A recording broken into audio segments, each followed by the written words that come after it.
He built an empire worth billions, but nothing prepared him for the moment he walked into his office and saw her, his high school crush, now mopping the floor.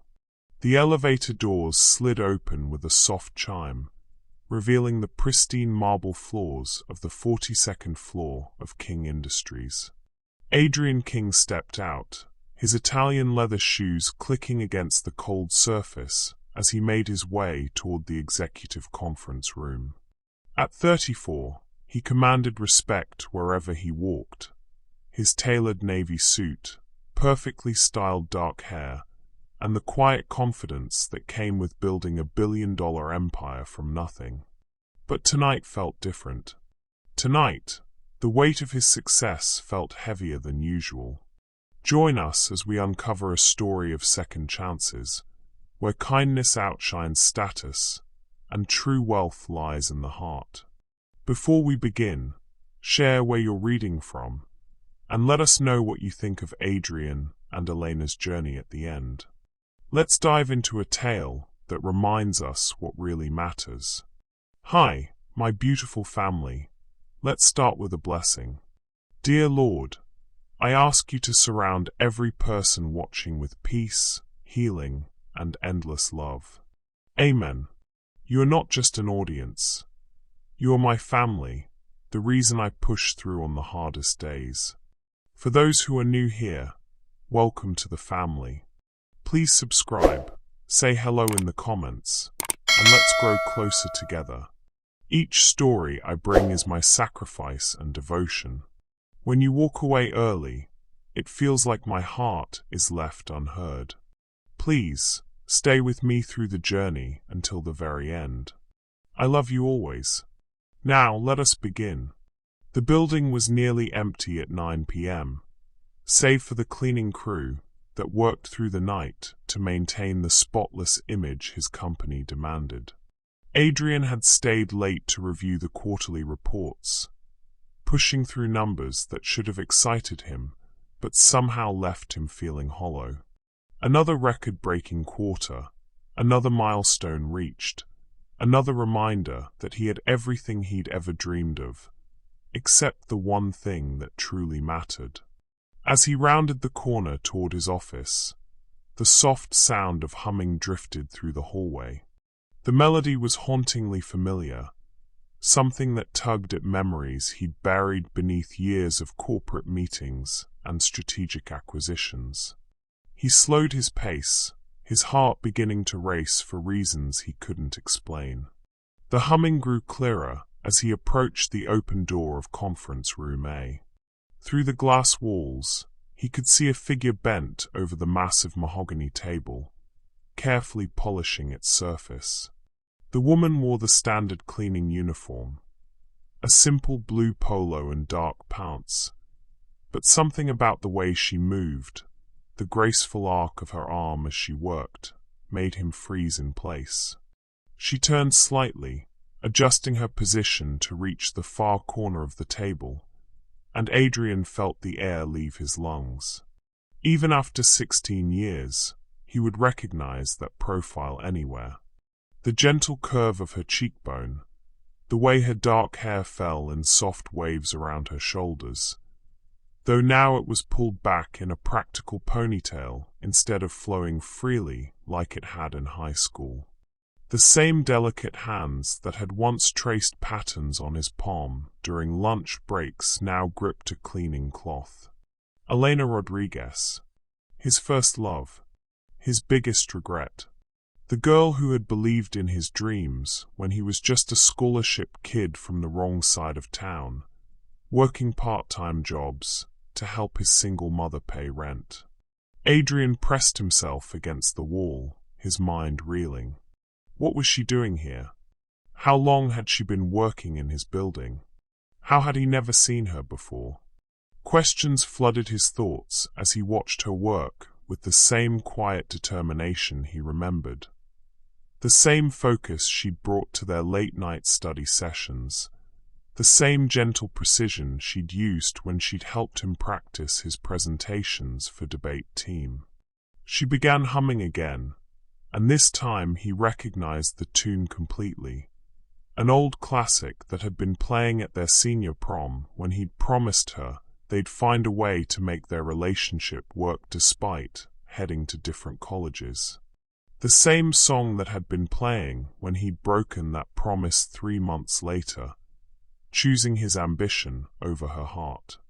Elena finished with the table and moved toward the windows, her movements unhurried despite the late hour.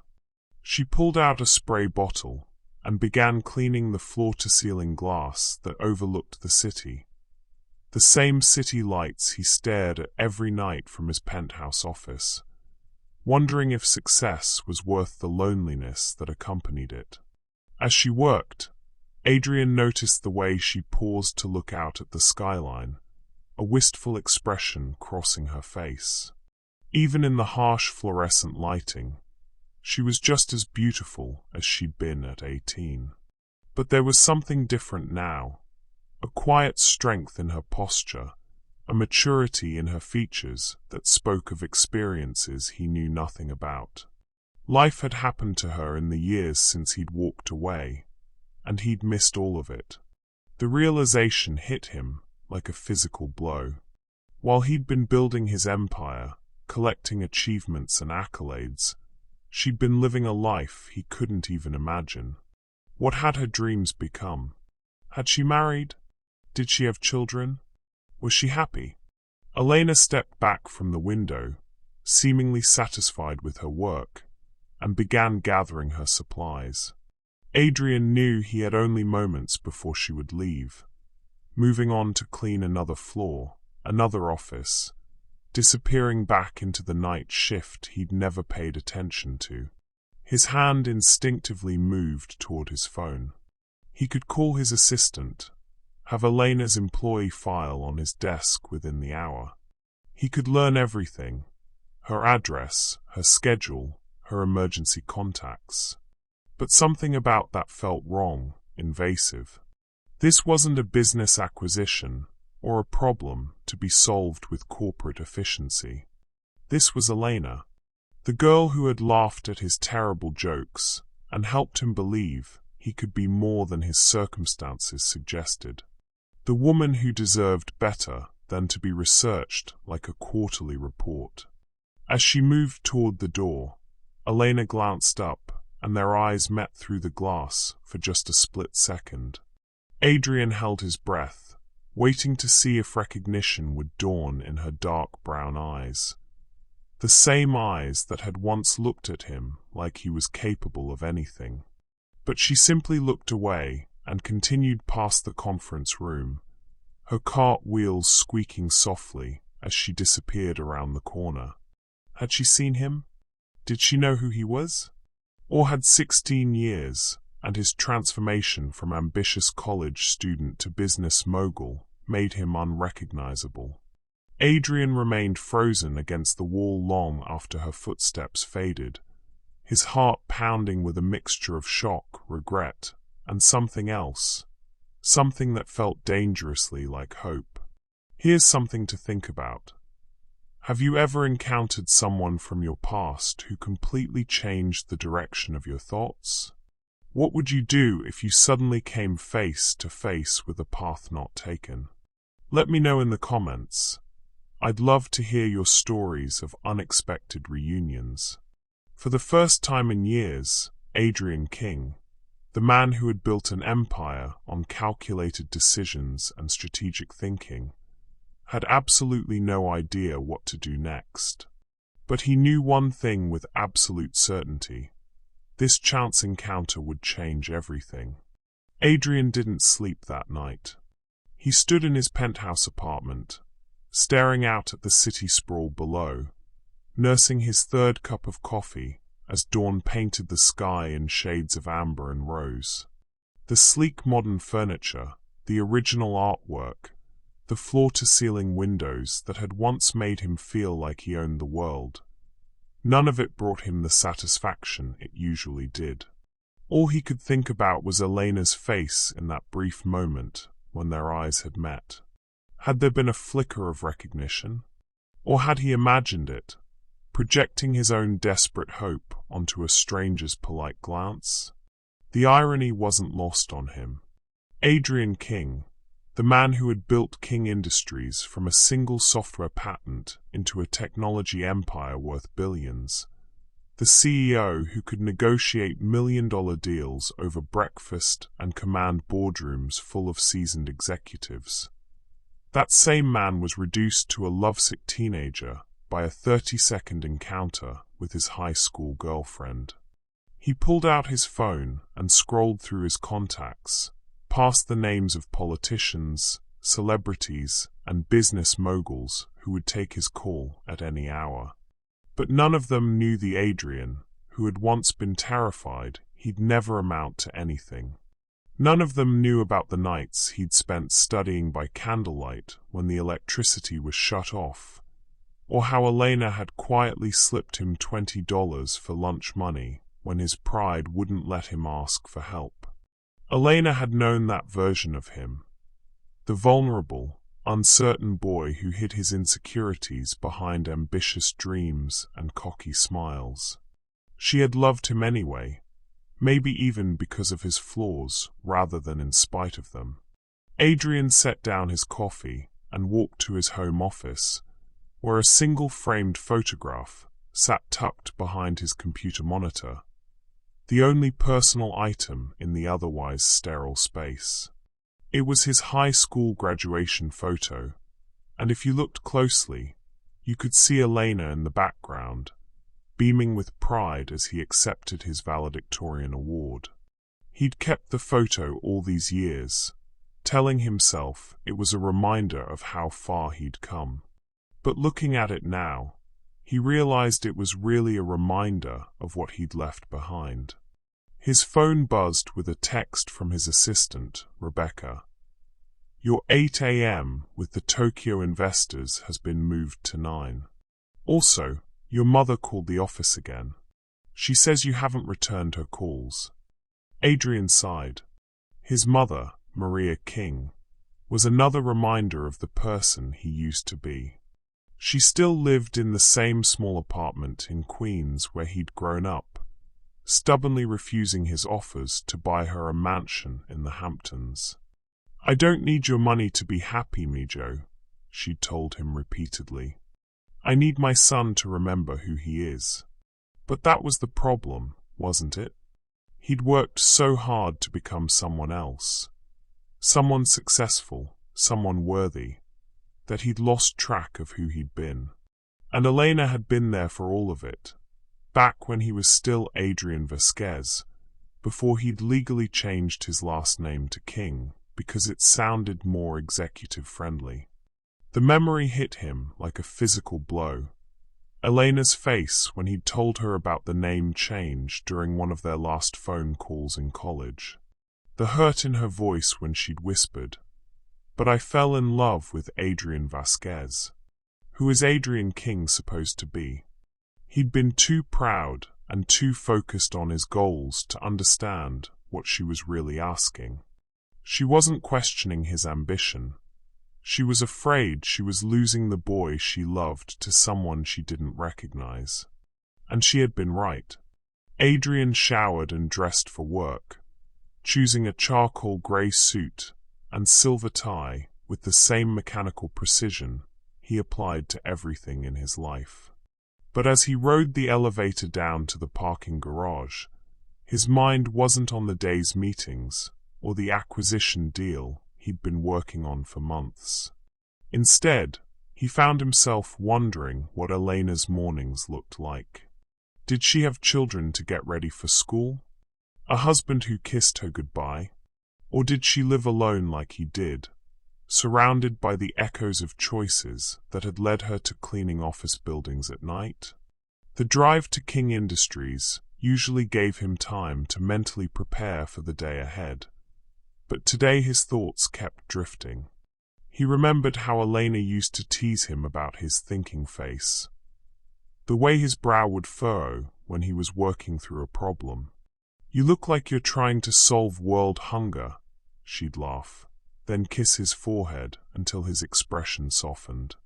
When had someone last kissed away his worried thoughts? When had anyone cared enough to notice them? His driver pulled up to the gleaming glass tower that bore his name, and Adrian straightened his shoulders, slipping back into the persona that had made him billions. Employees nodded respectfully as he walked through the lobby, their faces a mixture of admiration and carefully controlled fear. He commanded respect, but he realized with sudden clarity that he couldn't remember the last time someone had looked at him with simple, uncomplicated affection.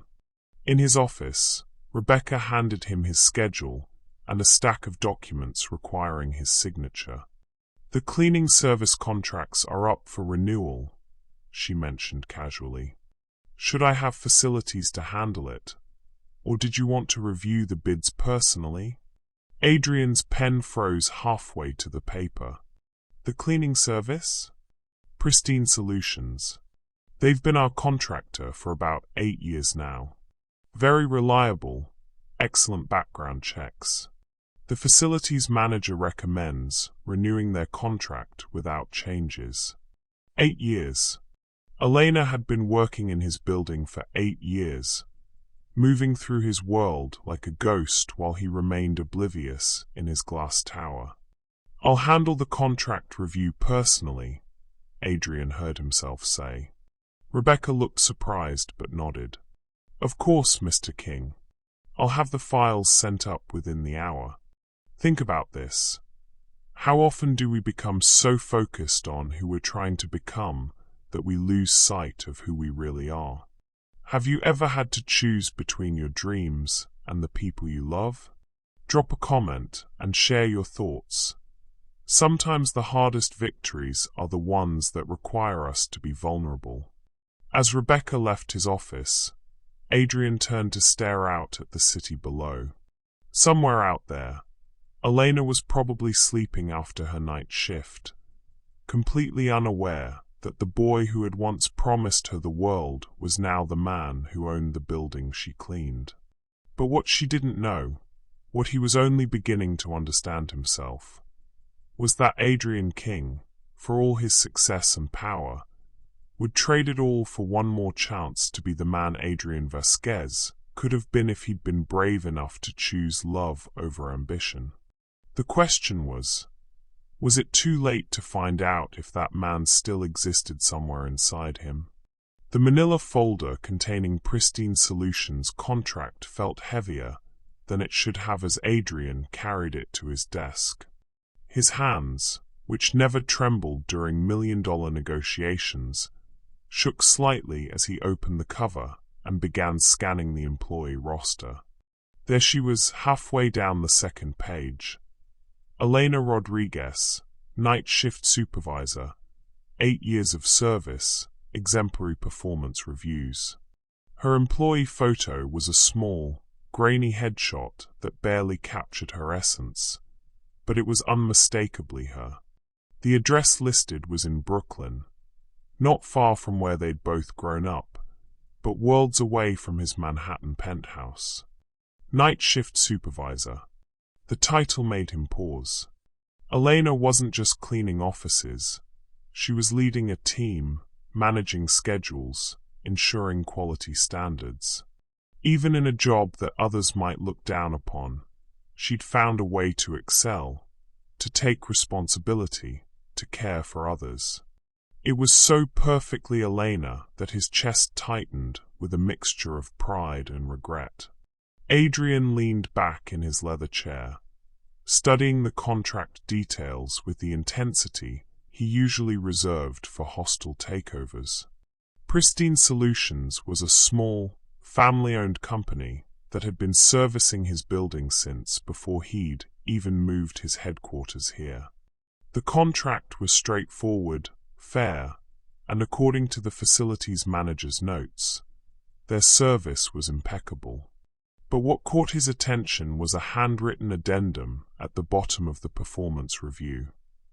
Ms. Rodriguez has repeatedly declined offers for day shift management positions due to scheduling conflicts. Valuable employee. Recommend retention at current salary plus merit increase. Scheduling conflicts. Adrian wondered what responsibilities kept Elena working nights. Children? Another job? Family obligations? The not knowing gnawed at him like a physical ache. His intercom buzzed. "Mr. King? Your 2 p.m. appointment is here. Jennifer Walsh from the Chronicle. The interview about your philanthropic initiatives." Adrian had completely forgotten about the interview. The journalist was writing a piece about successful entrepreneurs who gave back to their communities, and his publicist had insisted it would be good for his image. The irony wasn't lost on him. Here he was about to discuss his charitable work, while the woman who had taught him the meaning of compassion worked as a janitor in his own building. "Send her in," he said, quickly closing Elena's file. Jennifer Walsh was everything Adrian expected from an investigative journalist. Sharp-eyed, professionally skeptical, and armed with questions designed to dig beneath surface platitudes. They talked for 20 minutes about his education foundation, his mentorship programs, and his donations to various causes. "It's impressive," Jennifer said, reviewing her notes. "But I have to ask, what drives this commitment to helping others? What shaped your values?" Adrian gave his standard response about the importance of giving back when you've been blessed with success. But as the words left his mouth, they felt hollow, rehearsed. The truth was messier, more personal, and sitting in a file folder on his desk. "Actually," he heard himself saying, surprising them both, "there was someone, in high school, someone who showed me what it meant to truly care about other people, not because of what you could gain, but because it was the right thing to do." Jennifer leaned forward, sensing a real story. "Tell me about them." Adrian paused, his throat suddenly tight. "She used to tutor kids in our neighborhood for free. She'd save her lunch money to buy supplies for the art program when the budget was cut. She saw the best in everyone, even when they couldn't see it in themselves." What happened to her? The question hung in the air like a challenge. What had happened to Elena? Not just the broad strokes. She was working as a cleaner, had been for 8 years. But the real story. What dreams had she sacrificed? What battles had she fought? What had life taken from her? And what had she given willingly? "I don't know," Adrian admitted quietly. "I let ambition get in the way of what mattered. I thought success meant leaving everything behind, including the people who made me who I am." Jennifer was quiet for a moment, studying his face. "Do you ever wonder if it's too late to find out?" The question echoed in Adrian's mind long after the journalist left. As evening approached, he found himself unable to concentrate on work, pacing his office like a caged animal. He kept glancing at the clock. 8:30 p.m., 8:45 p.m., 9 p.m. Elena would be starting her shift soon. At 9:15, Adrian made a decision that went against every carefully constructed boundary he'd built around his personal and professional life. He loosened his tie, grabbed the Pristine Solutions contract, and headed for the elevator. The building felt different at night, quieter, more intimate somehow. The harsh fluorescent lighting of business hours had been replaced by softer security lighting, and the marble floors echoed his footsteps as he made his way through the corridors. He could hear the distant sound of vacuum cleaners and the soft murmur of voices from the cleaning crew. Adrian found Elena on the 38th floor, training a new employee on the proper way to clean the executive conference room. She wore the same blue polo from the night before, but her hair was loose around her shoulders, and she moved with the quiet authority of someone who took pride in her work, regardless of what others might think about it. "The key is to clean the glass in sections," she was explaining to a younger woman. That way you avoid streaks and... She looked up and saw him standing in the doorway. This time, there was no mistaking the recognition in her eyes. Her face went through a series of emotions: surprise, confusion, and something that might have been pain before settling into careful neutrality. "Mr. King," she said professionally, though he caught the slight tremor in her voice. "Is there something we can help you with?" The sound of his name on her lips, his chosen name, not the one she'd whispered in the dark corners of their high school, felt like a small betrayal. But what had he expected? That she would run into his arms and call him Adrian like 16 years hadn't passed between them? "I was reviewing the cleaning contract," he said, holding up the folder like a shield. "I wanted to compliment the exceptional service. Particularly your work, Ms. Rodriguez." The formality felt ridiculous, but Elena played along, introducing him to the new employee and answering his questions about scheduling and protocols with professional competence. But he could see the questions in her eyes. Why was the CEO of King Industries personally reviewing cleaning contracts at 9:30 at night? When the new employee moved on to practice in another room, Elena and Adrian were left alone in the conference room where he'd first seen her the night before. The silence stretched between them, heavy with years of unspoken words and unasked questions. "Elena," he said finally, her name feeling foreign and familiar on his tongue. "It's been a long time." She set down her spray bottle and looked at him directly for the first time. "Hello, Adrian. Or should I say Mr. King now?" The slight emphasis on his last name told him everything he needed to know. She knew about the name change, probably knew about his success, maybe even knew how far he'd risen since the last time they'd spoken. But what he couldn't read in her expression was how she felt about any of it. "Elena, he started then stopped. What could he possibly say? That he was sorry? That he'd thought about her every day for 16 years? That seeing her had made him realize how empty his success felt without someone to share it with? Dear viewers, here's what I want to know. Have you ever had a moment where you realized that the person you became wasn't the person you thought you wanted to be? Sometimes our biggest successes can feel like our greatest failures when we look at them through the eyes of someone who knew us before. What do you think Adrian should say to Elena? Let me know in the comments. "I should get back to work," Elena said quietly, reaching for her supplies. "Congratulations on your success, Adrian. I always knew you'd achieve great things." But as she moved to leave, Adrian did something that surprised them both.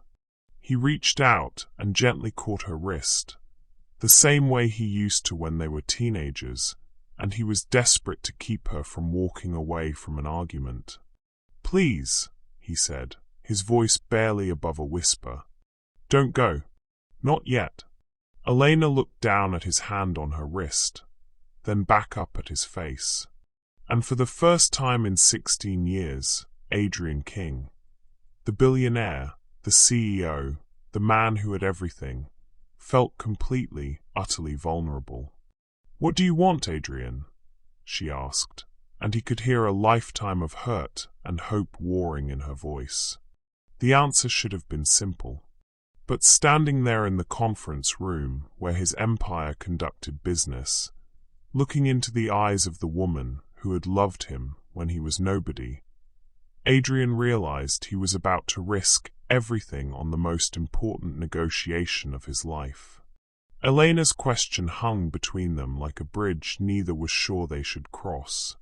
Adrian's hand was still on her wrist, and he could feel her pulse racing beneath his fingers. Quick, unsteady, matching the rhythm of his own heart. "I want," he began, then stopped. The honest answer was too big, too complicated, too dangerous. He wanted 16 years back. He wanted to undo the choice that had torn them apart. He wanted to know if the woman standing before him still carried any trace of the girl who had believed in him when no one else would. "I want to know how you've been," he said finally, releasing her wrist but not stepping back. Really been. Not the professional pleasantries or the surface answers. "I want to know about your life." Elena wrapped her arms around herself, a gesture he remembered from their teenage years when she was trying to decide whether to trust him with something important. "That's not really appropriate, is it? You're the CEO of this company. I'm an employee. There are protocols, boundaries." "Forget the protocols," Adrian said, his voice more intense than he'd intended. "Forget the company, forget the boundaries. Just for a few minutes, can we be us? The way we used to be." She studied his face with those dark eyes that had always been able to see straight through his carefully constructed defenses. "I'm not sure either of us remembers who that was anymore, Adrian." The use of his first name instead of Mr. King felt like a small victory, but her tone suggested it might be a hollow one. She was right, of course. They weren't 17 anymore, stealing moments between classes and dreaming about a future they'd build together. They were strangers wearing the faces of people they used to know. "Try me," he said softly. Elena was quiet for a long moment, her gaze drifting to the window where the city lights painted patterns across the glass. When she spoke, her voice was careful, measured. "I have a daughter, Maya. She's 14. The words hit Adrian like a physical blow. A daughter. Elena had a child, which meant... "You're married," he said, trying to keep his voice neutral. "Was married," she corrected. "Divorced for 3 years now." Relief flooded through him, followed immediately by guilt for feeling relieved about the end of her marriage. "I'm sorry. That must have been difficult." Elena's laugh was soft but bitter. "You know what was difficult? Explaining to my ex-husband why I couldn't throw away a graduation photo from high school. Why I kept newspaper clippings about your company's success. Why I would sometimes go quiet when his name came on the news." Adrian's breath caught. She'd kept track of him all these years, the way he'd kept track of her in the peripheral spaces of his mind where he stored the memories too precious and too painful to examine closely. "Elena, he wasn't a bad man," she continued, as if she needed to finish the thought. "David was kind, stable, everything I thought I should want after you.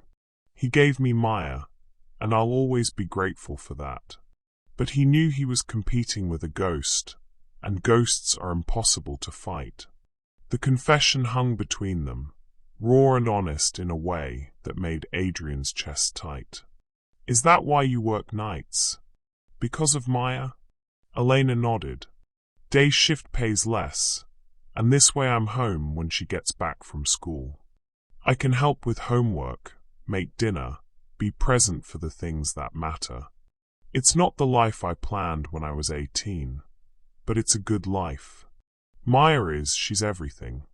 The love in her voice when she spoke about her daughter was unmistakable, and Adrian felt a sharp pang of envy, not for Elena's ex-husband, but for the child who got to see that soft, fierce maternal love every day. "What's she like?" Elena's face transformed when she smiled, the careful professional mask slipping away to reveal something genuine and beautiful. "She's brilliant. Top of her class. Wants to be a marine biologist.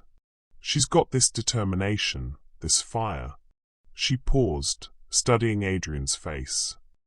"She reminds me of someone I used to know, actually, before he decided the whole world needed to know how important he was."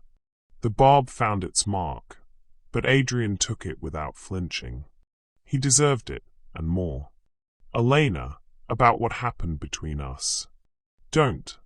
She held up a hand to stop him. Don't apologize, don't explain, don't try to make it make sense. We were kids with different dreams. You chose yours, I chose mine. That's all there is to it. But her tone suggested there was much more to it. Layers of hurt and disappointment that had calcified over the years into something resembling acceptance. Adrian wondered what she wasn't saying, what other struggles she'd faced while he was building his empire. "What about your dreams?" he asked quietly. "You wanted to be a teacher. You were going to change the world, one classroom at a time." Elena's smile was sad now, tinged with the kind of resignation that comes from dreams deferred too long. Life had other plans. I got pregnant my sophomore year of college. David stepped up, we got married, and I dropped out to focus on being a mother. By the time Maya was old enough for me to go back to school, the money wasn't there, and then the divorce. Well, let's just say single mothers don't have a lot of time for career pivots. The matter-of-fact way she said it broke something inside Adrian. Here was a woman who had given up her dreams to raise a child, who worked nights so she could be present during the day, who had sacrificed her own ambitions for the people she loved. Meanwhile, he had sacrificed the people he loved for his ambitions. "It's not too late," he said impulsively. "To go back to school, I mean. There are programs, scholarships, ways to." "Adrian." Elena's voice was gentle but firm. "I appreciate the thought, but I don't need you to fix my life. I've made my choices, and I'm not unhappy with how things turned out. Maya is healthy and happy. I have work that pays the bills, and I've learned to find meaning in small things. That's enough." But was it enough? Adrian could see the intelligence in her eyes, the same sharp mind that had helped him through calculus and challenged him in debate. She was managing a cleaning crew with the same competence she would have brought to managing a classroom. But was she fulfilled? Was she using even a fraction of her potential? "What does Maya think about your work?" he asked. Elena's expression tightened, almost imperceptibly. "Maya thinks I clean offices. She doesn't need to know I clean your offices specifically." The implication hit him immediately. Elena hadn't told her daughter about their past, which meant Maya didn't know that the billionaire CEO, whose building her mother cleaned, had once been the boy who'd broken her mother's heart.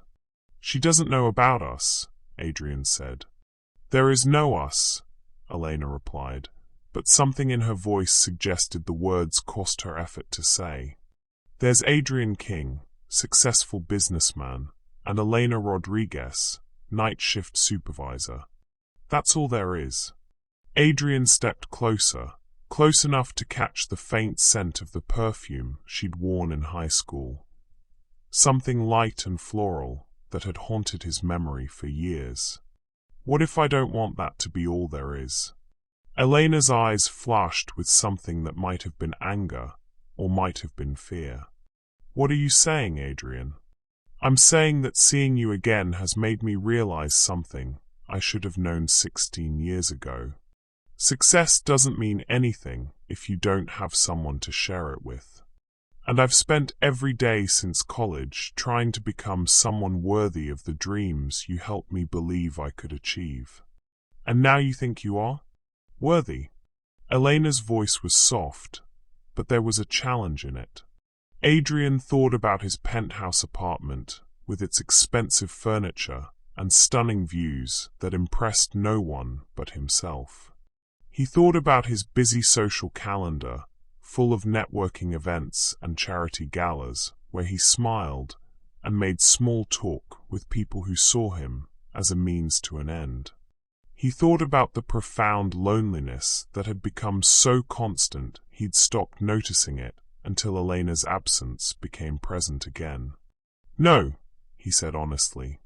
"I don't think I'm worthy. but I'd like the chance to try to become the man I should have been. The man you deserve then, and deserve now. Elena stared at him for a long moment, and Adrian could practically see her weighing his words against 16 years of hurt and disappointment. When she finally spoke, her voice was barely above a whisper. I have to get back to work, Adrian, and you have a company to run. This, whatever this is, it's not real.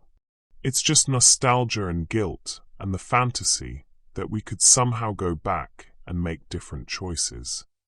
She turned to leave, but this time Adrian didn't try to stop her.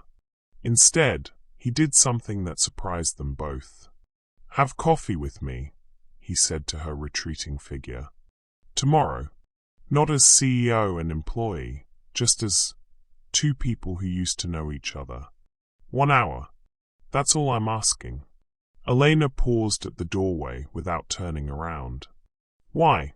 Because I've spent 16 years wondering, what if? And I think you have too. Because your daughter deserves to see her mother happy, really happy, not just settling for enough. And because maybe, if we're both brave enough to be honest, we might find out that some things are worth the risk. Elena's shoulders rose and fell with a deep breath. When she turned back to face him, her expression was unreadable. Starbucks on 5th and 42nd. 7 a.m., before Maya gets up for school. 1 hour, Adrian. And then we go back to our separate lives. She left without waiting for his response, her footsteps echoing down the hallway as she returned to her work. Adrian stood alone in the conference room, his heart racing with a mixture of hope and terror. He had until 7 a.m. to figure out what he was going to say to convince Elena Rodriguez that Adrian King might still have some trace of the boy she'd once loved buried somewhere beneath all that success and ambition. The question was, did that boy still exist? Or had Adrian sacrificed him completely in his relentless pursuit of everything he thought he wanted? Adrian arrived at the Starbucks 20 minutes early, choosing a corner table where he could see the entrance while remaining partially hidden behind a pillar. He'd barely slept, spending the night rehearsing conversations and second-guessing every word he planned to say. The morning felt surreal. Adrian King, who commanded boardrooms and negotiated billion-dollar deals, was nervous about coffee with a woman he'd known since he was 16. He ordered 2 drinks, a black coffee for himself and a caramel macchiato with extra foam, Elena's favorite from their high school days.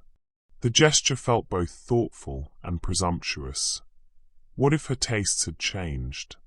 What if everything about her had changed except the memories he'd been clinging to? At exactly 7 a.m., Elena walked through the door. She wore jeans and a soft grey sweater instead of her work uniform, her hair loose around her shoulders, and for a moment Adrian forgot how to breathe.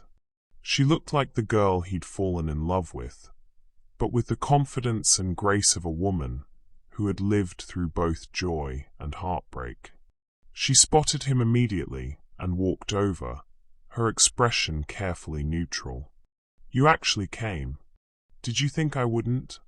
I thought there was a 50-50 chance you'd wake up this morning and remember you're a billionaire CEO who doesn't need complications from his past. She sat down across from him, noticing the caramel macchiato. You remembered my drink. Some things stick with you, Adrian said, sliding the cup toward her. Elena took a sip and smiled despite herself. Still too much foam, just like you used to make them in your apartment with that ancient espresso machine. I can't believe you remember that thing. It was held together with duct tape and prayer. It made terrible coffee, but you were so proud of it. Elena's smile faded as she seemed to catch herself enjoying the memory.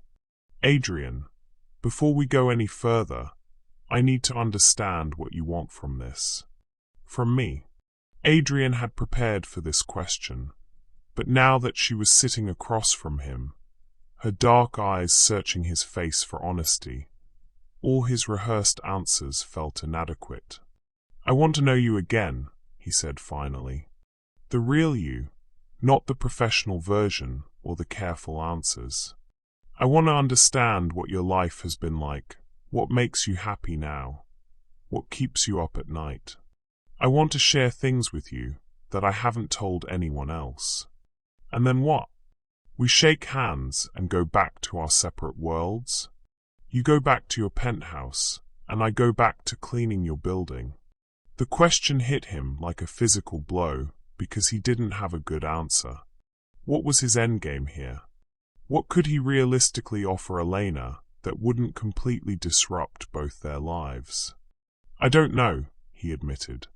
"All I know is that seeing you again made me realize I've been living half a life. I've been successful by every metric that matters to the world, but I haven't been happy. Not really. Not since you chose your ambition over everything else," Elena finished quietly. "Not since I chose my fear over everything else," Adrian corrected. "I was terrified, Elena. Terrified that if I didn't grab every opportunity, fight for every advantage, I'd end up back where I started. I thought love was a luxury I couldn't afford until I'd proven myself worthy of it."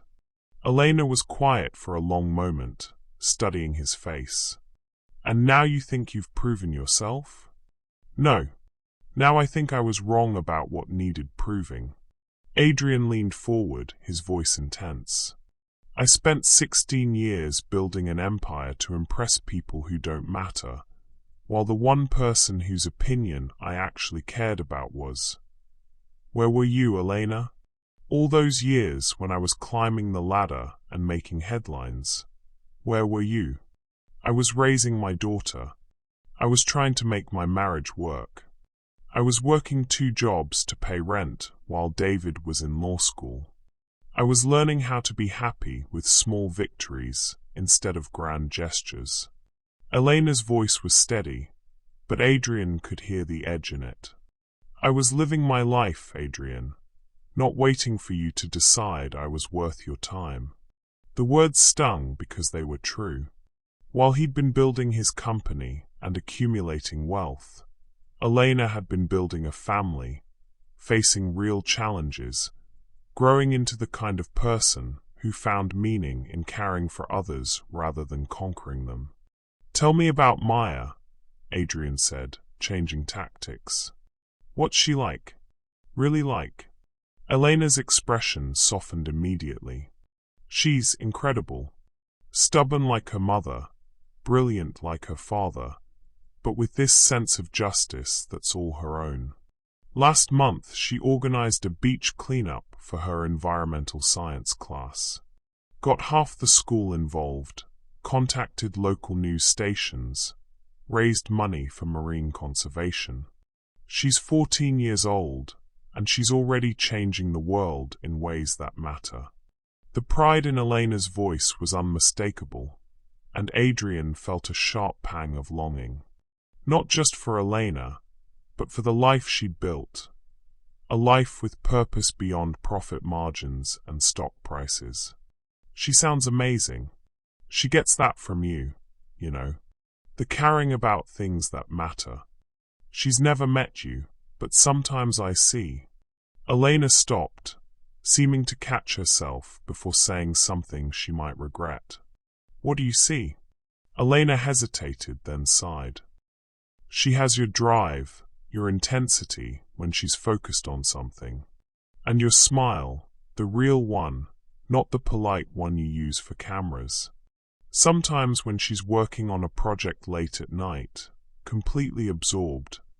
I remember you in high school, staying up until dawn to perfect a presentation because you couldn't stand the idea of being anything less than excellent." The revelation hit Adrian like a lightning bolt. "Elena, is Maya?" "No." Elena's voice was firm, but something flickered in her eyes. Maya is David's daughter. Biologically, legally, in every way that matters. But there was something in the way she said it, something in the careful precision of her words, that made Adrian's pulse race.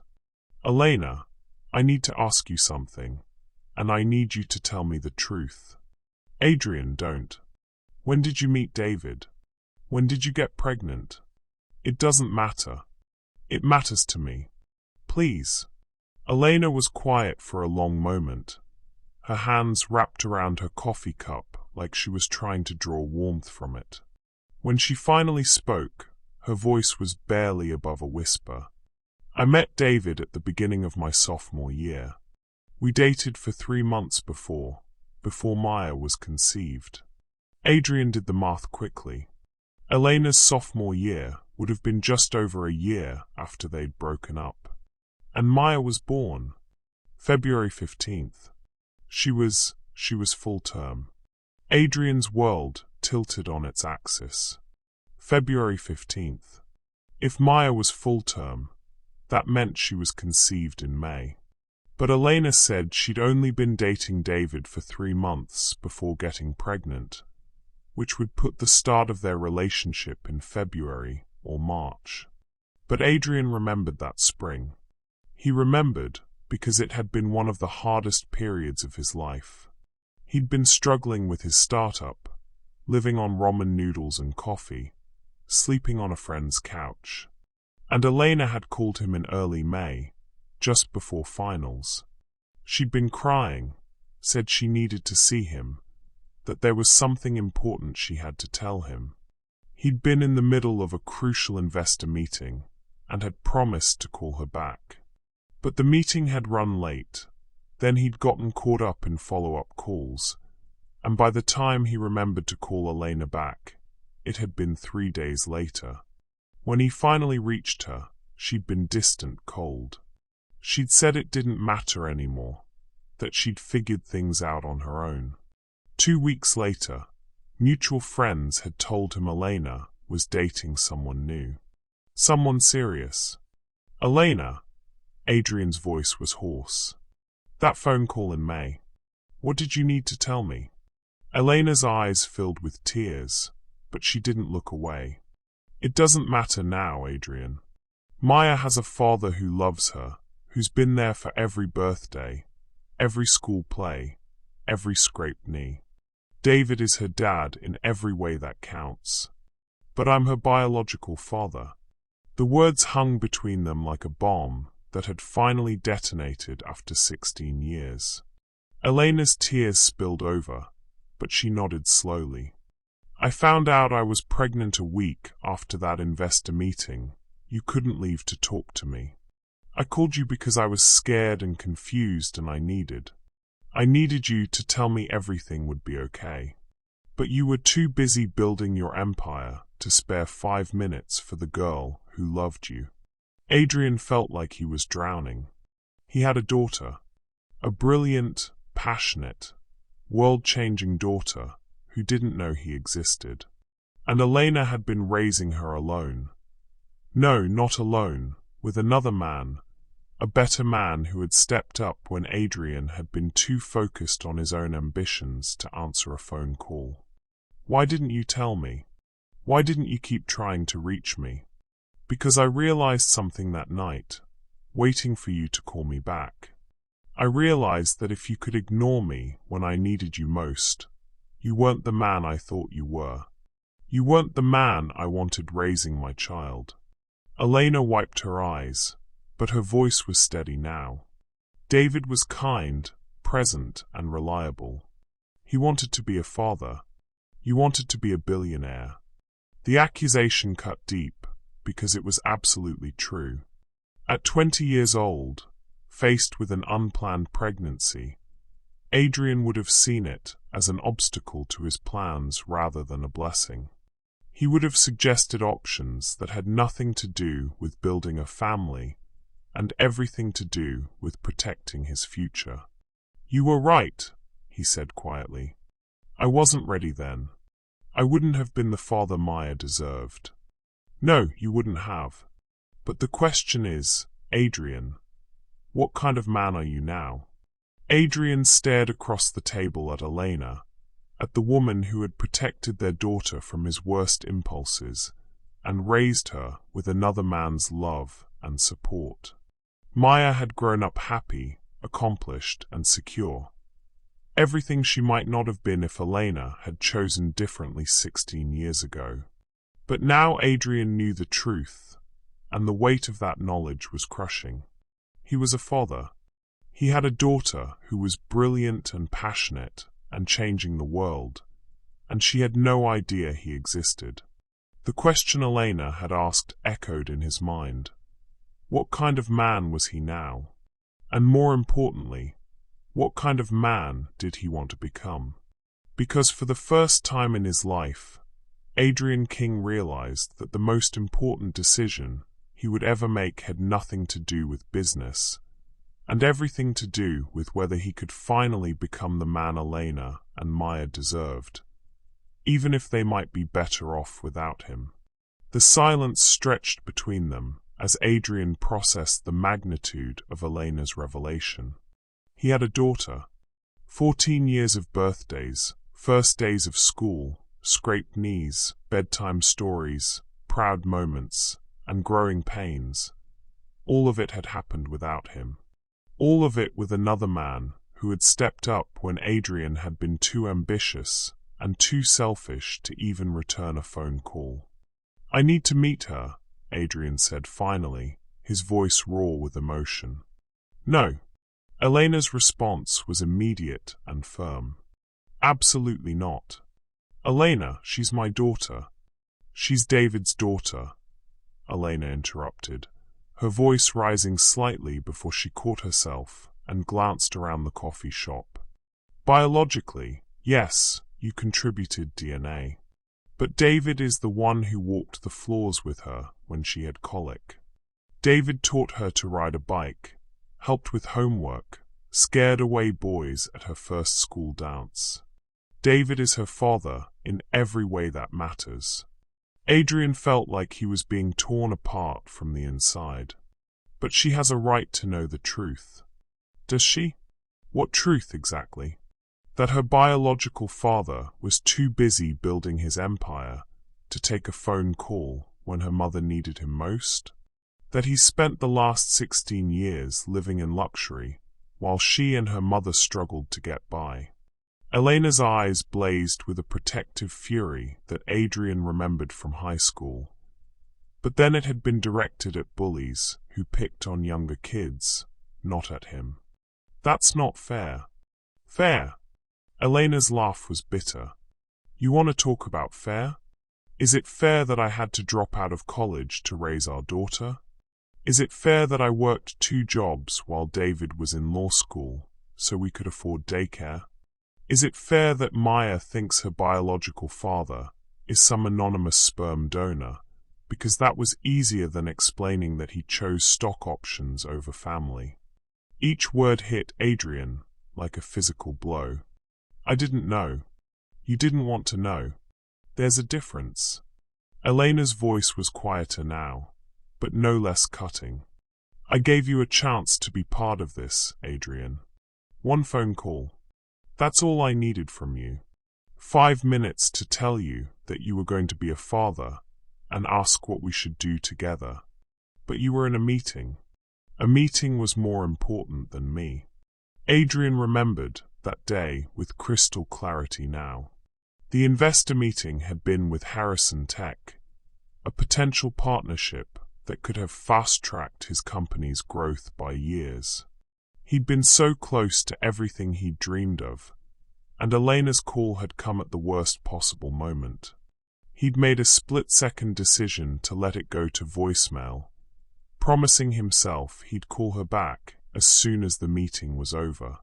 But the meeting had led to another meeting, then drinks with potential investors, then an all-night strategy session with his business partner. By the time he'd remembered Elena's call, 3 days had passed, and when he'd finally called her back, she'd been cold, distant, telling him to forget it and focus on his business. He'd been relieved. The memory of that relief now made him sick. Elena had been scared and pregnant and alone, and he'd been relieved that she wasn't going to be a distraction from his goals. "I was wrong," he said quietly. "I was selfish and wrong, and I hurt you in ways I'm only beginning to understand. But Elena, I can't undo the past. All I can do is try to make things right now. By disrupting Maya's life? By confusing a 14-year-old girl who already has a father she adores." Elena shook her head. "That's not making things right, Adrian. That's making yourself feel better at her expense. What if I could help? Financially, I mean. College tuition, opportunities. We don't need your money." Elena's voice was sharp. "David makes good money as a lawyer, and Maya has a college fund. She's already being recruited by several marine biology programs. We've built a good life without you, Adrian. A stable, happy life." But Adrian could see the cracks in that stability, even if Elena couldn't, or wouldn't, admit them. He'd done his research after leaving the office the night before, calling in favors to learn more about Elena's situation. David Rodriguez was indeed a successful attorney, but the divorce had been messy and expensive. Elena's neighborhood wasn't dangerous, but it wasn't great either. Maya was brilliant and motivated, but even with scholarships, the kind of marine biology programs she'd need for her dreams weren't cheap. "What about you?" Adrian asked quietly. "Are you happy, Elena? Really happy? Or are you just settled?" The question hit its mark. Elena's carefully composed expression cracked for just a moment, and Adrian saw the exhaustion underneath. Not just physical tiredness from working nights, but the bone-deep weariness of someone who had been putting everyone else's needs before her own for so long she'd forgotten what her own needs even were. "My happiness isn't your concern anymore," she said, but the words lacked conviction. "It is to me. It always has been." Elena's phone buzzed on the table. She glanced at it, and her expression immediately shifted to worry. "It's Maya's school. She's supposed to be in first period right now." She answered the call, and Adrian watched her face cycle through confusion, fear, and then pure maternal panic. "What do you mean she's not there? I dropped her off myself this morning. No, she didn't mention feeling sick. Yes, I'll be right there." Elena ended the call and started gathering her things. Maya never showed up for first period. She's not answering her phone. "I have to go." "I'll drive you," Adrian said, standing immediately. "No, that's not. Elena, your daughter is missing. This isn't the time for pride or boundaries. I have a car and a driver. We can get there faster than if you take the subway." For a moment, Elena looked like she might argue, but another glance at her phone, still no response from Maya, made the decision for her. "Fine, but this doesn't change anything between us." They rode to Maya's school in tense silence, Elena alternating between calling Maya's phone and texting her friends. Adrian wanted to comfort her, to tell her everything would be fine, but he had no right to offer comfort and no way of knowing if everything would be fine. The school's assistant principal, Mrs. Chun, met them in the main office. Maya was marked present in homeroom, but she never showed up for first period chemistry. Her chemistry teacher said it was unusual. Maya never misses class, never even shows up late. "Did anyone see her leave?" Elena asked, her voice tight with worry. "We're checking the security cameras now." "But Mrs. Rodriguez, there's something else you should know. Maya came to see me yesterday after school. She asked about changing her emergency contact information." Elena frowned. "Changing it how?" "She wanted to add someone. A man named Adrian King. She said he was her biological father, and that she'd recently discovered his identity. The words hit both Adrian and Elena like a physical blow. Maya knew. Somehow, impossibly, Maya had figured out who Adrian was. "That's impossible," Elena said weakly. "She doesn't know anything about—" "Mom." They all turned toward the office door, where Maya Rodriguez stood looking exactly like a teenage version of Elena, but with Adrian's intense dark eyes and determined jawline. She was tall for her age, with the kind of quiet confidence that reminded Adrian painfully of himself at that age. "Maya!" Elena rushed to her daughter, pulling her into a fierce hug. "Where were you? The school said you disappeared after homeroom." "I was doing research," Maya said, her gaze moving between her mother and Adrian. "I wanted to understand some things before I talked to you." Elena pulled back to look at her daughter's face. "What kind of research?" Maya's eyes fixed on Adrian, and he felt like she was looking straight through him, cataloguing and judging everything she saw. It was unnerving and familiar at the same time. Elena used to look at him the exact same way when she was trying to figure out if he was telling her the truth about something. "The kind where I find out that my biological father is a billionaire who owns the building where my mom works as a janitor," Maya said, her voice calm but carrying an undercurrent of hurt and anger that made Adrian's chest tight. "The kind where I discover that the man who could solve all our problems with pocket change has been letting his own daughter live in a one-bedroom apartment while he lives in a penthouse." "Maya, it's not that simple," Elena started. "Isn't it?" Maya's attention shifted to her mother. "You told me my biological father was some guy from college who wasn't ready to be a dad.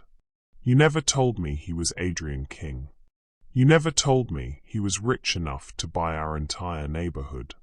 You never told me that you clean his offices every night." Elena looked stricken. "Baby, I was trying to protect you." "From what?" "From having opportunities. From not having to worry about whether we can afford the good marine biology program at Stanford." Maya's voice was rising now, 14 years of careful teenage control starting to crack. "I've been watching you work 2 jobs my entire life, Mom. I've seen you fall asleep at the kitchen table doing homework for the GED classes you take online because you never got to finish college. And all this time, my biological father has been rich enough to change everything, and you never told me." The accusation hung in the air like a blade. Adrian could see Elena's world crumbling as her daughter looked at her with disappointment and betrayal instead of the usual adoration. "Maya," Adrian said quietly, drawing her attention back to him, "your mother made the right choice. I wasn't ready to be a father 16 years ago. I would have been terrible at it. But what about now?" Maya asked, her voice small and vulnerable in a way that broke Adrian's heart. "What about now that you know I exist?" Adrian looked at this brilliant, fierce, beautiful girl, his daughter, and felt the weight of 16 years of missed opportunities crushing down on him. She deserved so much more than he'd ever given her, so much more than he was capable of giving her even now. "Now I think you already have the best father in the world," he said, his voice rough with emotion. "David Rodriguez raised you to be strong and smart and brave. He was there for every moment that mattered. I was building a company while he was building a relationship with you." "That's not what I asked," Maya said, and Adrian could hear Elena's stubborn determination in her voice. "Maya, please," Elena said, moving closer to her daughter. "We should go home and talk about this privately." "No." Maya stepped back from both of them, her young face set with a resolve that was heartbreakingly familiar. "I'm 14, not 4. I deserve to know the truth about my own life." And the truth is that both of you have been lying to me my entire life." She turned and walked toward the school exit, leaving Elena and Adrian staring after her in stunned silence. Have you ever been in a situation where the truth you thought would set everyone free actually made everything worse? Sometimes protecting the people we love means making choices they can't understand until they're older. But what happens when those protective lies are discovered? What would you say to Maya right now? Share your thoughts in the comments. I think we all need to hear different perspectives on this impossible situation. Elena turned to Adrian, her eyes blazing with a mixture of fury and desperation. "This is your fault. She was happy before you came back into our lives. She had a family, stability, a future planned out. And now you've destroyed all of that in less than 24 hours. Elena, I never meant." "Get away from us," Elena said, her voice deadly quiet. "Stay away from Maya, stay away from me, and stay away from our lives. You've done enough damage." She followed Maya out of the school, leaving Adrian alone in the assistant principal's office, surrounded by the wreckage of the only thing that had ever mattered more than his success. For the first time in his life, Adrian King, the man who had built an empire through sheer determination and strategic thinking, had no idea how to fix what he'd broken, and he was beginning to suspect that some things, once shattered, could never be put back together again. Adrian sat in his office that evening, staring at the city lights that had once made him feel like he owned the world. Now they just reminded him of everything he'd lost before he'd even known he had it. The quarterly reports on his desk remained untouched, the acquisition deal that had seemed so important just days ago forgotten. None of it mattered anymore. He'd spent the afternoon making calls, trying to understand how Maya had discovered his identity. His head of security had traced her digital footprints. She'd used the computers at the public library to research cleaning companies that serviced downtown buildings, cross-referenced that with news articles about King Industries, and then somehow connected Elena Rodriguez, night shift supervisor, with Elena Rodriguez, who had attended Jefferson High School in Brooklyn. Maya was brilliant, methodical, and determined. She was exactly like him at that age, except she was using her intelligence to uncover family secrets instead of build a business empire. The thought filled him with equal parts pride and terror. His phone buzzed with a text from his assistant. "Your mother called again. She says if you don't call her back, she's taking the subway to your office." Adrian almost smiled despite everything. Maria King, formerly Maria Vasquez, was the one person who could still reduce him to a guilty teenager with a single disappointed look. She'd been texting him all day, her maternal instincts apparently picking up on the fact that something was wrong despite being 3,000 miles away.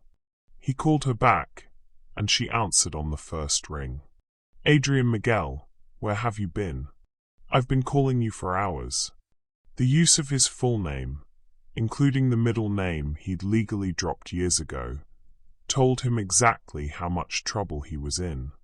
"I'm sorry, Mommy. It's been a complicated day." "Complicated how? Are you sick? In trouble? Did something happen with the business?"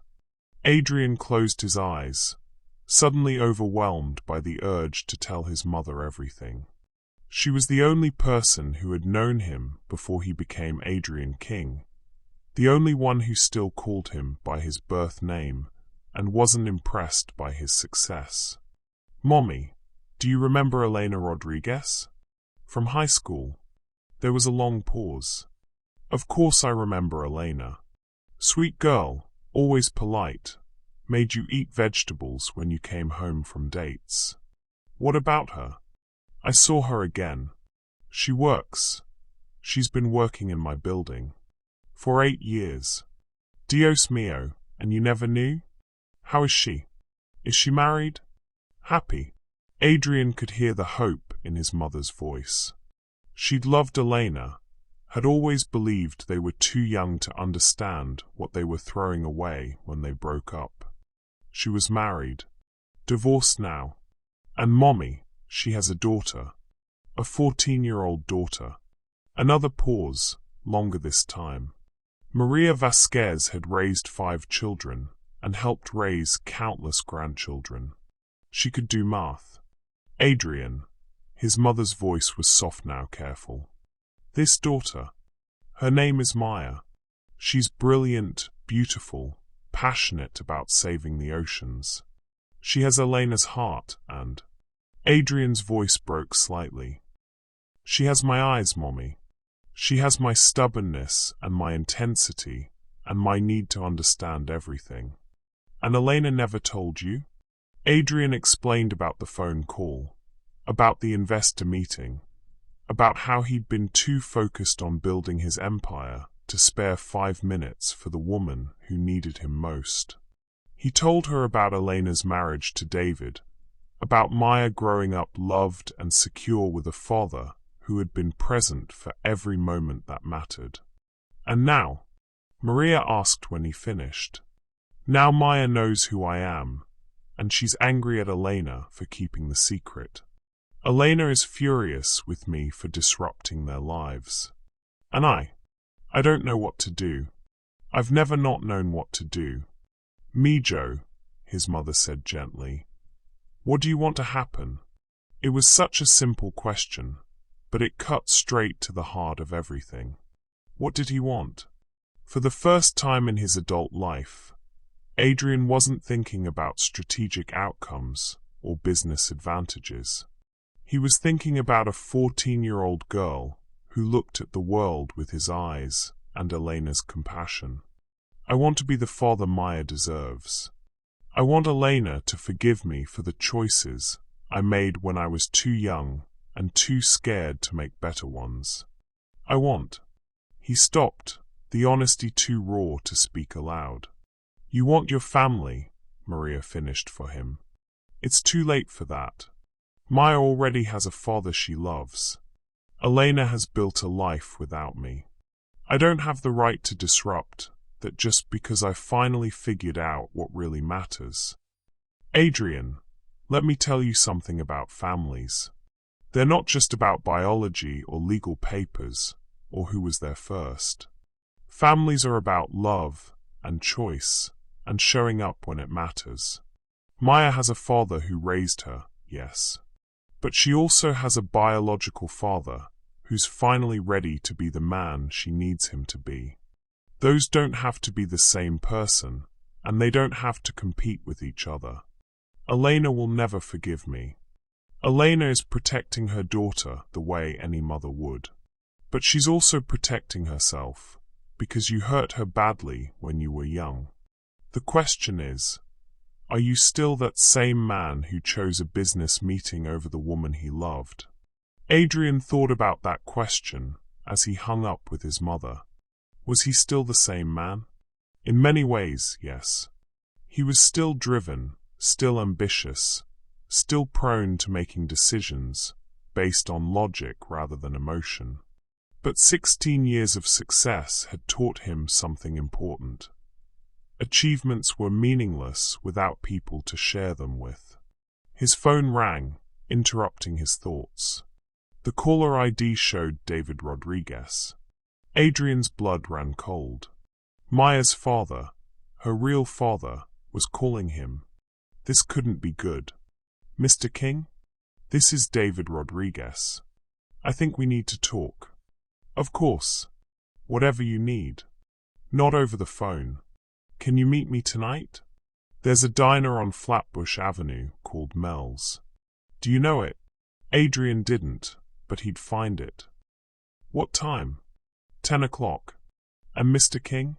Come alone. The line went dead, leaving Adrian staring at his phone and wondering if he was about to face the most important conversation of his life or the most humiliating confrontation. At exactly 10 p.m., Adrian walked into Mel's Diner, a classic Brooklyn establishment with worn vinyl booths and fluorescent lighting that had probably been there since the 1950s. David Rodriguez was already waiting in a corner booth, and Adrian recognized him immediately from the photos on Elena's social media accounts he'd found during his research. David was handsome in an understated way, tall, broad-shouldered, with kind eyes and salt-and-pepper hair that suggested he was a few years older than Elena. He wore a simple button-down shirt and jeans, the kind of man who looked comfortable in his own skin. Everything about him screamed good father, and Adrian felt a stab of envy mixed with respect. "Mr. King." David stood to shake his hand, his grip firm but not aggressive. "Thank you for coming." They sat across from each other in the booth, and Adrian braced himself for anger, threats, or demands to stay away from Maya. Instead, David ordered coffee for both of them and studied Adrian's face with the calm assessment of someone who spent his career reading people. "Maya called me today," David said finally. "She was upset, confused, angry at her mother for keeping secrets. But mostly, she was curious about you. David, I want you to know. Let me finish." David's voice was gentle but firm. "Maya is my daughter in every way that matters to me. I've loved her from the moment I first held her, and I would do anything to protect her happiness. That includes protecting her from you if I think you're going to hurt her. I understand. Do you? Because I'm not sure you understand what you're walking into here." David leaned forward, his expression serious. "Maya isn't just a brilliant kid. She's a brilliant kid who's been asking questions about her biological father since she was old enough to understand that people have two parents. Elena and I agreed to tell her that you were someone from college who wasn't ready to be a father, and for years that was enough. But Maya's always been curious about you." Adrian felt his chest tighten. "She has. She used to ask what you looked like, what you were good at, whether you were smart like her." Elena would answer as honestly as she could without giving away your identity. But last year, when Maya started researching marine biology programs, she came across some article about environmental grants from King Industries. She asked Elena if she thought there were any connection, and Elena said no, maybe too quickly. So Maya started investigating. Like I said, she's brilliant and determined. Once she gets an idea in her head. David smiled ruefully. "She gets that from both sides, apparently." They sat in silence for a moment, both lost in thought about the remarkable girl who had brought them together in this unlikely place. "What did you tell her when she called you?" Adrian asked. "I told her the truth. That I love her more than my own life, that she's the best thing that ever happened to me, and that discovering she has a biological father doesn't change any of that. I also told her that she has every right to be curious about you, and that if she wants to get to know you, I'll support her decision." Adrian stared at David in amazement. "Even though it might complicate your relationship with her?" "Mr. King, Adrian, Maya is 14 years old. She's going to make her own decisions about who she wants in her life, whether I approve or not. I can either be supportive and involved in those decisions, or I can fight them and risk pushing her away. I'd rather be the kind of father she can trust with complicated situations." The wisdom and generosity in David's approach left Adrian speechless. This man, the man who had stepped up when Adrian had failed, was now offering to help facilitate a relationship between Adrian and Maya. It was more grace than Adrian deserved, and he knew it. "Why are you being so generous about this?" Adrian asked. David was quiet for a long moment, stirring sugar into his coffee. Because I remember what it was like to fall in love with Elena Rodriguez. She's an extraordinary woman, and she deserves to be happy. And because Maya deserves to know where she came from, even if it's complicated. What do you mean about Elena deserving to be happy? David's smile was sad but understanding. She's never gotten over you, you know. Oh, she loved me, still does in a way. But we both knew she married me because I was safe, stable, present. The kind of man who would be a good father and a reliable husband. But the kind of love she had for you? That only happens once in a lifetime. The revelation hit Adrian like a physical blow. But she divorced you. We divorced because we both finally admitted what we'd known all along. That we were better as friends and co-parents than as husband and wife. Elena deserves the kind of love that sets her soul on fire, not the kind that just keeps her warm. David reached into his wallet and pulled out a business card. Maya wants to meet you. Properly this time, not in a school office during a crisis. Elena's fighting it because she's scared. Scared you'll hurt Maya. Scared you'll disappoint her. Scared you'll succeed and change everything they've built together. He slid the card across the table. That's my address. Saturday afternoon, 2 o'clock. Maya has a marine biology project she's working on for a science fair. She wants to show it to you. Elena will be there, and so will I. If you come, you need to understand that this isn't about what you want or what Elena wants. It's about what's best for Maya. Adrian picked up the card, his hands slightly shaking. And what if what's best for Maya is for me to stay away? Then you'll know that too. But Adrian, Maya has been dreaming about meeting her biological father her entire life. Don't make her wait any longer, just because the adults are scared of getting hurt. David stood to leave, then paused. One more thing. Elena's been working nights for 8 years, saving every penny she can for Maya's college fund. She's proud, too proud to accept help from anyone, including me. But Maya's dreams are expensive, and Elena's been sacrificing her own happiness to make them possible. If you really want to make amends for the past, think about Maya's future, not just financially, but emotionally. That girl needs to know that her biological father thinks she's worth fighting for. As David walked away, Adrian sat alone in the diner, staring at the business card and feeling the weight of 16 years of missed opportunities and second chances pressing down on him. Saturday was 3 days away.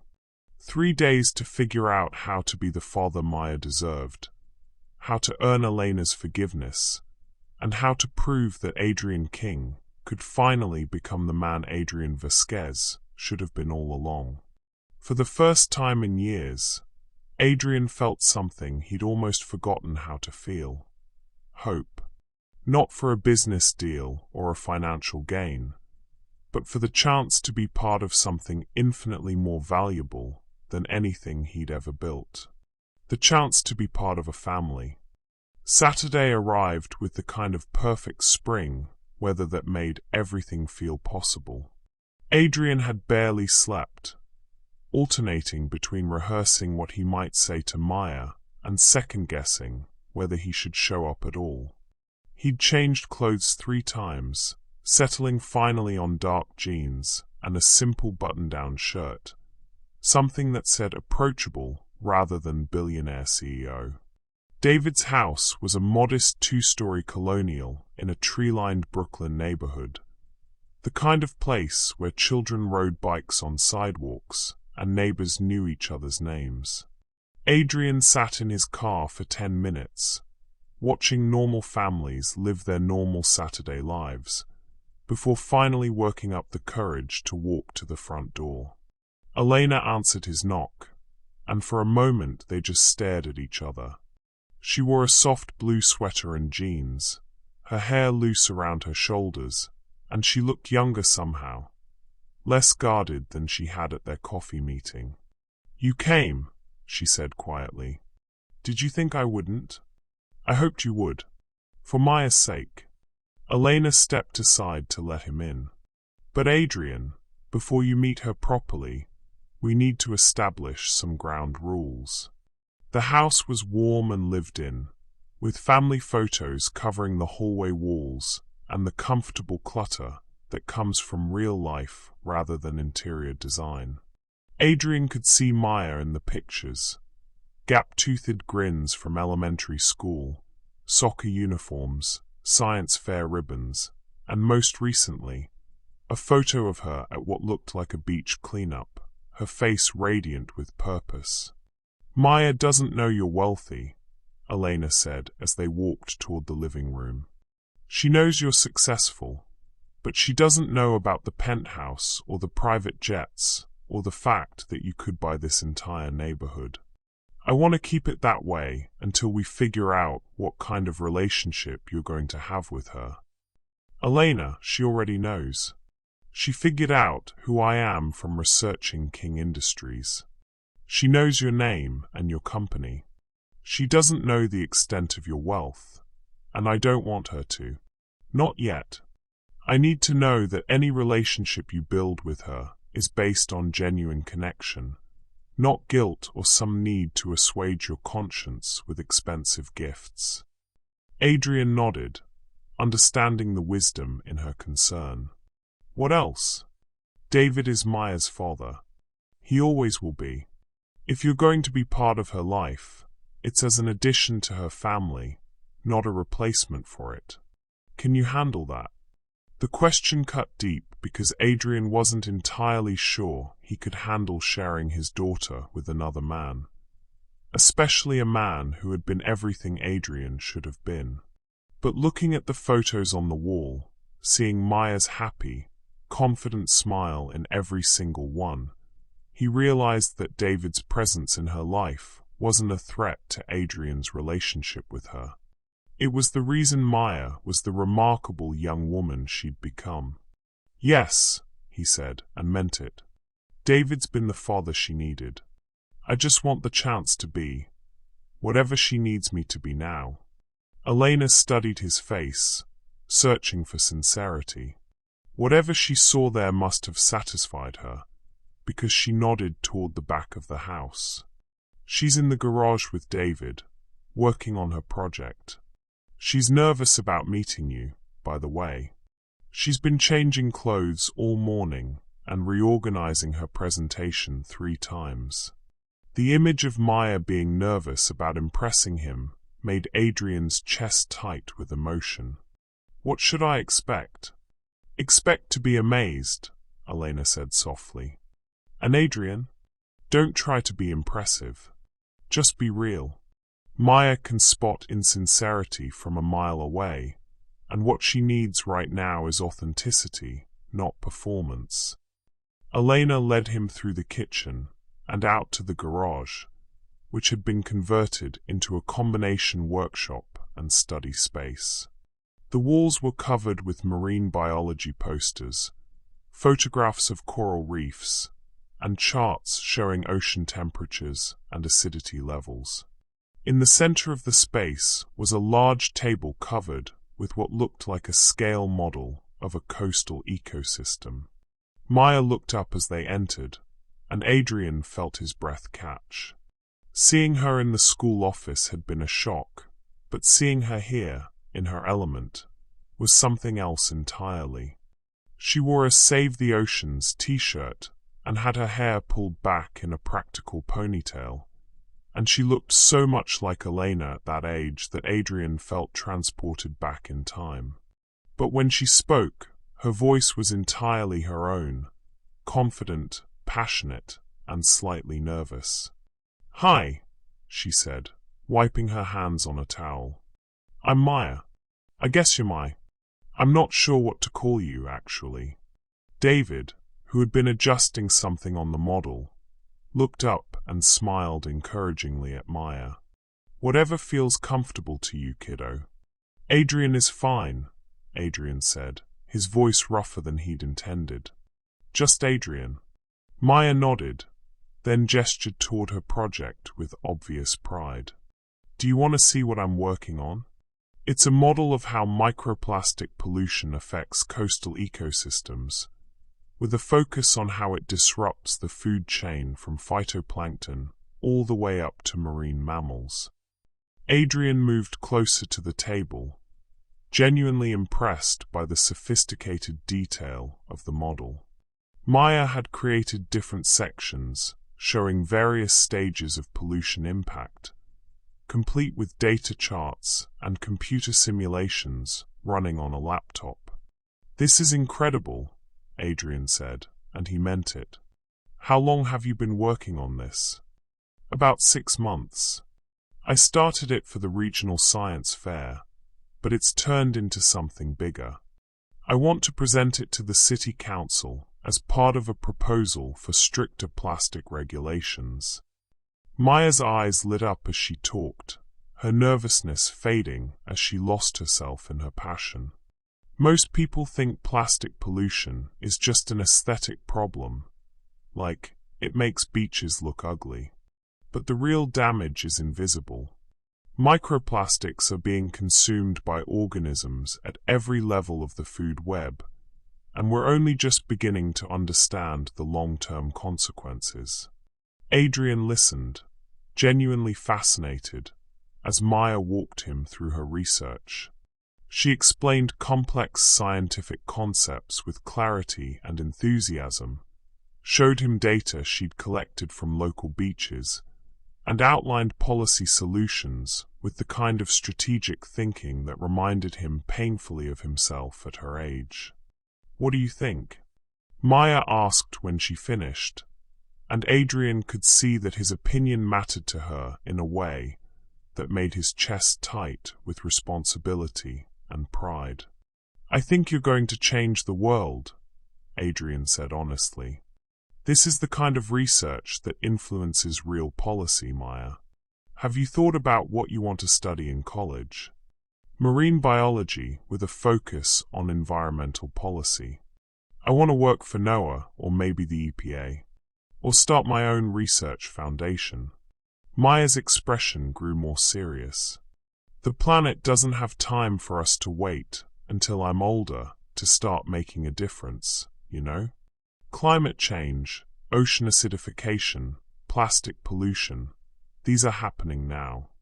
Adrian felt a surge of pride, so intense it was almost overwhelming. This brilliant, passionate, determined young woman was his daughter. She had inherited his drive and Elena's compassion, and she was using both to tackle the biggest challenges facing the planet. What's the biggest obstacle you're facing with your research? Adrian asked. Funding, mostly. The kind of equipment I need to do really comprehensive testing is expensive, and traveling to different coastal areas to collect comparative data. Maya shrugged. It's all doable eventually, but it takes time to save up for everything.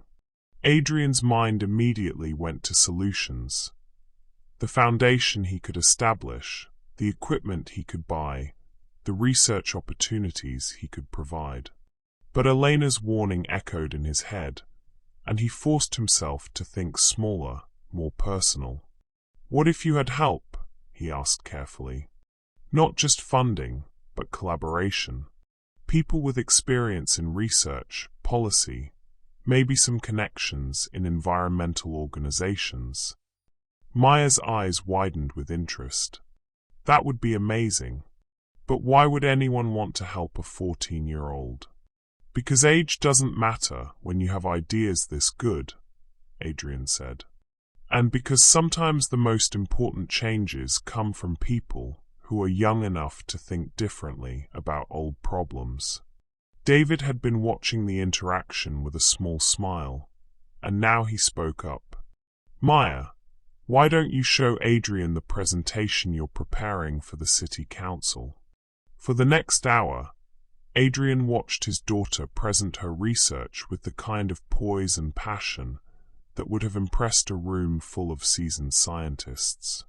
She fielded his questions with intelligence and grace, defended her conclusions with evidence, and showed a level of environmental consciousness that made Adrian ashamed of his own company's impact on the planet. When Maya finished, Elena had appeared in the doorway of the garage, watching the interaction with an unreadable expression. "That was remarkable," Adrian said to Maya, meaning every word. "You have a gift for this kind of work. Have you thought about presenting your research to private foundations? There are environmental groups that would be very interested in supporting this kind of project." "Really? I hadn't thought about that. I've been focused on government agencies. Both are important, but sometimes private organizations can move faster, provide more flexible funding." Adrian paused, choosing his words carefully. "I might be able to make some introductions if you're interested." Maya's face lit up. "That would be incredible. Thank you." The simple gratitude in her voice, the trust she was already placing in him, made Adrian feel like he might burst with emotion. This was his daughter, and she was perfect, and he'd missed 14 years of her life because he'd been too focused on building an empire to answer a phone call. "Maya," Elena called from the doorway, "why don't you help me get some drinks? Let the adults talk for a minute." Maya looked between her parents, both biological and adoptive, with the sharp intelligence that missed very little. "You're going to talk about me, aren't you?" "We're going to talk about what's best for you," David said gently, "which sometimes requires boring adult conversations about logistics and feelings." Maya rolled her eyes but followed Elena inside, leaving Adrian alone with David in the garage full of marine biology equipment and world-changing dreams. "She's incredible," Adrian said, and his voice broke slightly on the words. "She is. And she likes you, which frankly surprises me." David's tone was mild, but Adrian could hear the protective father underneath. Maya's usually more cautious with new people. "What happens now?" Adrian asked. "That depends on you. Maya wants a relationship with her biological father. That much is clear.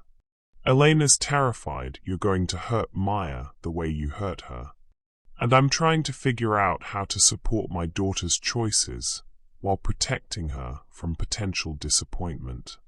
Adrian looked around the garage, at the evidence of Maya's passion and intelligence, at the life Elena and David had built for her.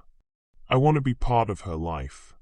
I want to support her dreams, help her achieve her goals, be someone she can count on. But I don't want to disrupt what you've all built together." "Then don't disrupt it. Add to it." David moved closer, his expression serious. "But Adrian, understand something. Maya is a remarkable kid, but she's still a kid. She's going to test you, challenge you, sometimes disappoint you. Being a parent isn't about showing up for the easy moments or the impressive achievements. It's about being there for the ordinary Tuesday nights when she has homework she doesn't want to do and friend drama that seems stupid to you but feels life-ending to her." "I understand. Do you? Because you missed the first 14 years. You don't get to jump in now and be the fun parent who swoops in with opportunities and adventures while Elena and I handle the daily grind of actual parenting." The words stung because they were true. Adrian had no idea what it meant to parent a teenager day in and day out. He'd never sat through a boring school play, or helped with homework or enforced curfews, or any of the 1,000 small acts that constituted real parenting. "Then teach me," Adrian said quietly. "I know I don't deserve it, but teach me how to be the father Maya needs." David studied Adrian's face for a long moment. "Elena was right about you, you know. When we first started dating, She used to talk about you sometimes. She said you were the kind of person who, once you decided you wanted something, would move heaven and earth to get it. The question is, do you want Maya, or do you just want to feel better about the choices you made 16 years ago? It was the same question Elena had asked in different words, and Adrian knew his answer would determine everything that happened next. I want Maya, he said without hesitation. I want to know her, support her, be proud of her, worry about her, celebrate her successes, and help her through her failures.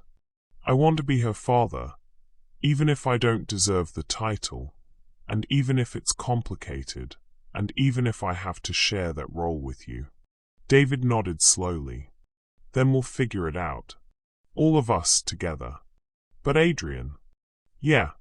If you hurt her, if you make promises you can't keep or disappear when things get difficult, you'll answer to me. Maya's been through enough uncertainty in her young life. She deserves consistency and reliability, not grand gestures followed by abandonment. I won't abandon her, Adrian said, and he meant it with every fiber of his being. I've spent 16 years making the wrong choices. I'm not going to make that mistake again. Elena and Maya returned with drinks and snacks, and the conversation shifted to lighter topics. Maya's school, her friends, her plans for the summer. Adrian learned that she played soccer, badly, according to her, loved to read science fiction novels, and had a part-time job helping at a local marine biology research center. As the afternoon wore on, Adrian found himself relaxing into the rhythm of family conversation in a way he hadn't experienced since he was Maya's age himself. Maya was funny and smart and surprisingly easy to talk to, treating him not like a stranger or a celebrity, but like someone she was genuinely curious about getting to know. When it was time for Adrian to leave, Maya walked him to the front door. This was nice, she said, and her smile was so much like Elena's that Adrian's heart clenched. Can we do it again sometime? I'd like that very much, Adrian said. And Maya? I meant what I said about making those introductions. Your research deserves to be seen by people who can help make your vision a reality. Thank you. And Adrian? Maya hesitated, then continued with teenage directness. I'm glad you finally showed up, even if it's 16 years late. The words were simultaneously forgiveness and challenge, acceptance and expectation. Maya was giving him a chance, but she was also making it clear that this chance came with responsibilities. I'm glad too, Adrian said. And Maya, I'm proud of you. More proud than I have any right to be, but proud nonetheless. As Adrian drove away from the modest house in Brooklyn, he felt something he hadn't experienced in years. The sense that he was exactly where he was supposed to be, doing exactly what he was supposed to be doing. For the first time since building his empire, success felt personal and meaningful rather than abstract and hollow. But even as hope bloomed in his chest, Adrian knew that afternoon had been just the beginning. He'd met his daughter, been accepted into her world in a tentative way, and been given a chance to prove himself worthy of her trust. Now came the harder part, showing up consistently, being the kind of father Maya deserved, and somehow finding a way to heal the wounds he'd created between himself and Elena 16 years ago. The real test wasn't whether he could impress Maya with a single afternoon visit. The test was whether Adrian King could finally become the man Adrian Vasquez had always had the potential to be. A man who put family before empire, love before ambition, and other people's dreams ahead of his own. 6 months later, the auditorium at Columbia University was packed with environmental scientists, policymakers, and Research Foundation representatives, but Adrian only had eyes for the young woman at the podium. Maya stood confidently before the microphone, wearing a professional navy dress that Elena had helped her pick out, her presentation slides glowing behind her as she outlined her comprehensive plan for coastal microplastic reduction. The solution isn't just about cleaning up existing pollution, Maya was saying, her voice clear and passionate. It's about preventing future contamination through targeted policy changes, innovative materials science, and community education programs that start at the elementary school level. Adrian felt Elena shift beside him in the auditorium seat, and he glanced over to see tears of pride streaming down her face. On her other side, David beamed with the unmistakable pride of a father watching his daughter achieve something extraordinary. The past 6 months had been a delicate dance of building relationships, setting boundaries, and learning how to be a family in a configuration none of them had expected. Adrian had kept his promise to show up consistently, not just for the big moments like this presentation, but for the ordinary Tuesday nights David had warned him about. He'd helped Maya with calculus homework, she'd inherited his aptitude for math, attended her soccer games, she really was terrible, but enthusiastic, and even survived the mortifying experience of chaperoning a school dance. More importantly, he'd learned to step back when stepping back was what Maya needed. When she'd had a falling out with her best friend, Adrian had wanted to fix it immediately, maybe call the friend's parents, or organize some elaborate reconciliation. But Elena and David had taught him that sometimes the most important thing a parent could do was simply listen and trust their child to work through problems on their own. The Rodriguez King Foundation, Maya continued, referencing the environmental research fund they'd established together, represents a new model for youth-led environmental advocacy. By providing resources directly to young researchers and activists, we can accelerate the timeline for implementing critical environmental protections. The foundation had been Adrian's idea, but Maya had insisted on the hyphenated name that honored both her legal father and her biological one. David had been characteristically gracious about the inclusion, understanding that Maya was creating space for all the adults who loved her rather than choosing between them. After Maya's presentation, which earned a standing ovation and 3 immediate offers for summer research internships, the family gathered for dinner at a small Italian restaurant near campus. Maya was glowing with excitement, talking rapidly about the research opportunities she'd been offered and the policymakers who wanted to meet with her. Dr. Martinez from NOAA said my data collection methodology was graduate-level work, Maya said, barely pausing to eat her pasta. And the representative from the EPA wants me to present to their youth advisory board. Slow down, kiddo, David laughed. Your food's getting cold. Food can be reheated. Scientific opportunities are time-sensitive. Maya grinned at her father, then looked around the table at the 3 adults who had somehow figured out how to love her together. Thank you, all of you, for making this possible. You made this possible, Elena said softly. We just provided support. The best kind of support, Maya corrected. The kind that believes in you even when you're not sure you believe in yourself. Adrian felt his throat tighten with emotion. 6 months ago, he'd been a successful but lonely businessman who thought he had everything figured out.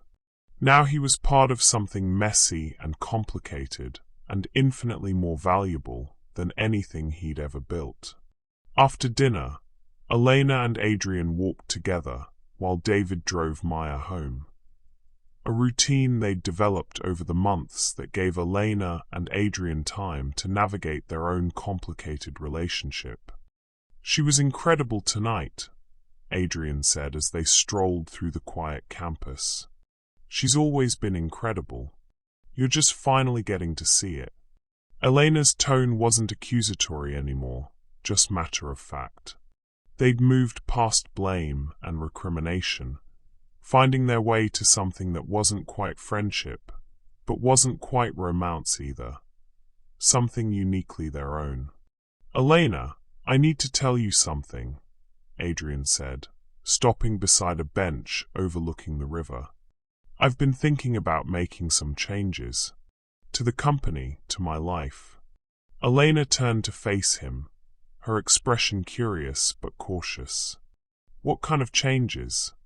"I want to transition King Industries towards sustainable technology. Full commitment. Renewable energy, green manufacturing, environmental restoration projects. I've been meeting with consultants about how to restructure the entire operation around environmental impact, rather than just profit margins." Elena's eyes widened. "Adrian, that would cost billions. It could destroy your company. Or it could save it. Maya made me realize that there's no point in building an empire if there's no planet left for the next generation to inherit." Adrian sat down on the bench, looking out at the water. "I've been thinking about legacy lately. What do I want to leave behind? A bunch of money and some real estate? Or something that actually matters?" Elena sat beside him, close enough that he could smell her perfume. The same light, floral scent that had haunted his memories for 16 years. "What does this mean for Maya? For us? It means I want to build something she can be proud of. Something that aligns with her values and her vision for the future." Adrian turned to look at Elena. "And it means I want to do better by you too. I know I can't undo the past, but I can try to make choices now that honor the woman who taught me what it means to care about something bigger than yourself." Elena was quiet for a long moment, and Adrian could see her processing the implications of what he was saying. "Adrian, you don't have to restructure your entire company to prove something to me or to Maya. I'm not doing it to prove something. I'm doing it because it's right. Because Maya's research isn't just impressive, it's necessary. And if I'm going to be part of her life, part of her fight to save the planet, then I need to be part of the solution, not part of the problem. That's going to be incredibly difficult. Your shareholders, your board of directors, will have to adapt or find new investments." Adrian's voice was firm. "I've built one empire based on what I thought would make me happy. Now I want to build something based on what will actually make a difference." Elena studied his face in the lamplight, and Adrian could see her weighing his words against 16 years of disappointment and hurt. "What about us, Adrian? What are we to each other now?" It was the question he'd been both hoping for and dreading. Over the past 6 months, he and Elena had developed an easy co-parenting relationship, but the underlying tension between them, the history, the attraction, the what-if, had never been fully addressed. "I don't know," Adrian said honestly. "I know that I love you. I've never stopped loving you, not for a single day in 16 years. But I also know that love isn't enough if it's not backed up by actions and choices that prove it's real." "Adrian, let me finish. I know that you built a good life without me, and I don't want to disrupt that just because I've finally figured out what matters. But Elena, if there's any part of you that thinks we might be able to build something together, not the relationship we had when we were kids, but something new, something based on who we are now, then I want to try."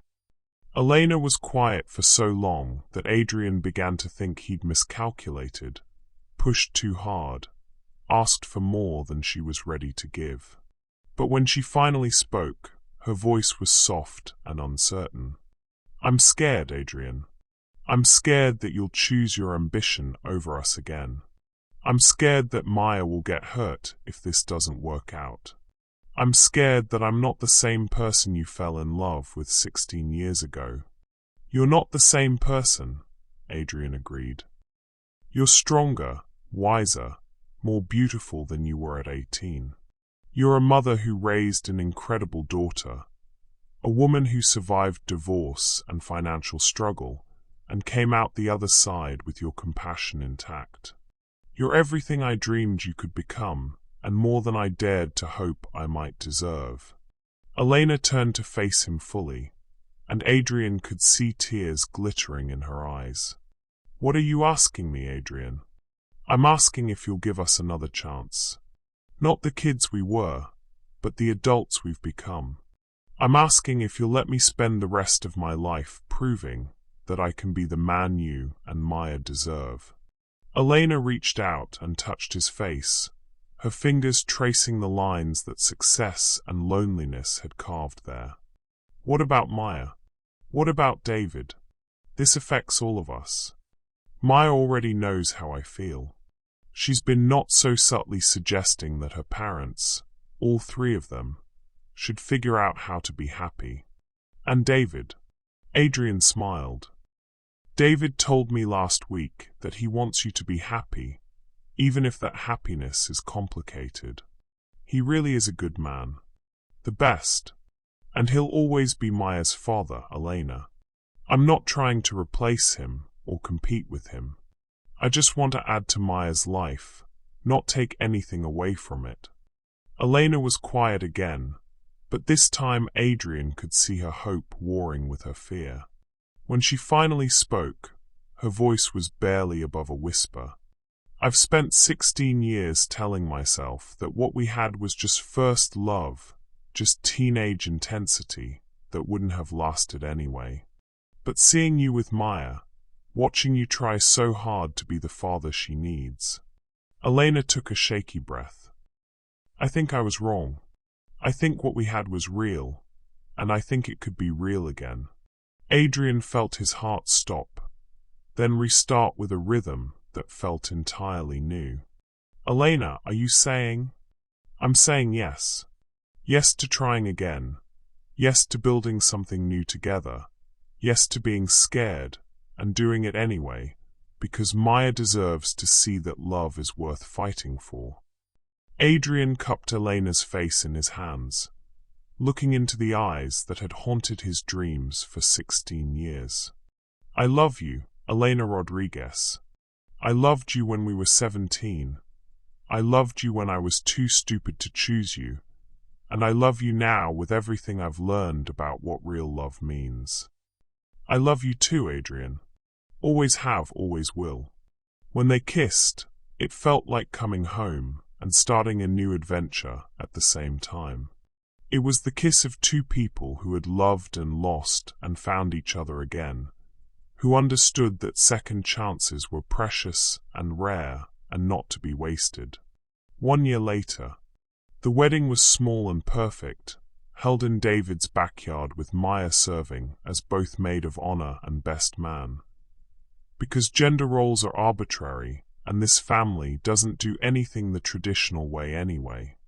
Elena wore a simple cream dress that made her look radiant, and Adrian wore the biggest smile anyone had ever seen on his face. David officiated the ceremony, having gotten ordained online specifically for the occasion. His speech about love, family, and the courage it takes to build something beautiful from something broken had everyone in tears. "Elena and Adrian," David said as they exchanged rings, "you've proven that some love stories don't end when they're supposed to. They just wait for the right time to begin again. Maya, you're gaining a stepfather who loves you as much as your father and I do, which means you're going to be the most supported teenager in Brooklyn. And Adrian, you're gaining a wife who will challenge you, inspire you, and never let you forget that success is measured not by what you achieve, but by who you lift up along the way. Maya's speech at the reception was typically direct and surprisingly moving. Most kids don't get to choose their families. But somehow, I got to choose all of mine. I chose to find my biological father. I chose to forgive him for being 16 years late. And I chose to believe that love is stronger than fear. And now I get to watch two of my favorite people choose each other. Again, the Rodriguez King Foundation had grown into a major force in environmental advocacy, funding research projects around the world and providing grants to young activists who were working to save the planet. King Industries had successfully completed its transition to sustainable technology, becoming a leader in renewable energy and environmental restoration. But more importantly, Adrian had learned that the most valuable empire he could build wasn't made of money or real estate or stock prices. It was made of bedtime stories and homework help and family dinners and inside jokes and the quiet moments when the people you love look at you like you're exactly who they need you to be. As Elena and Adrian danced to their wedding song, "Can't Help Myself" by the Four Tops, the same song that had been playing at their senior prom, Adrian marveled at the journey that had brought them back to each other. They had both made mistakes, both chosen fear over love at crucial moments, both learned hard lessons about what really mattered. But somehow, against all odds and despite all the years and hurt between them, they had found their way back to each other. And this time, Adrian knew with absolute certainty he would never let ambition or fear or anything else come between him and the family that had made him whole. "What are you thinking about?" Elena asked, looking up at him as they swayed to the music. "I'm thinking that I'm the luckiest man alive. I'm thinking that Maya is going to save the world, and we get to watch her do it. I'm thinking that David is the best friend and co-parent anyone could ask for. And I'm thinking that I love you more today than I did 16 years ago, and I'll love you even more 16 years from now." Elena smiled, the same radiant smile that had captured his heart when they were teenagers, and was capturing it all over again now. "Just promise me one thing, Adrian. Anything. Promise me that if I call you 16 years from now and tell you I need to talk to you about something important, you'll answer the phone." Adrian laughed, spinning Elena around the dance floor as their daughter, their brilliant, passionate, world-changing daughter, applauded from the sidelines. "Elena King, I promise you that I will never, ever miss another important phone call from you. Not for business, not for anything. You and Maya, and this family we've built together, you're my most important investment now." Dear viewers, here's my final thought for you. Sometimes the most beautiful endings are really just new beginnings in disguise. Love doesn't always follow the timeline we expect, and families don't always look the way we planned. But the best ones are built on choice, forgiveness, and the courage to keep showing up for each other. Have you ever had a second chance that turned out better than the first time around? What do you think makes a family truly strong? Share your stories in the comments. I believe we all need reminders that it's never too late to choose love over fear, connection over ambition, and hope over hurt. As the sun set over Brooklyn and their friends and family celebrated around them, Adrian and Elena King danced together, surrounded by the life they'd built from the ashes of their teenage dreams.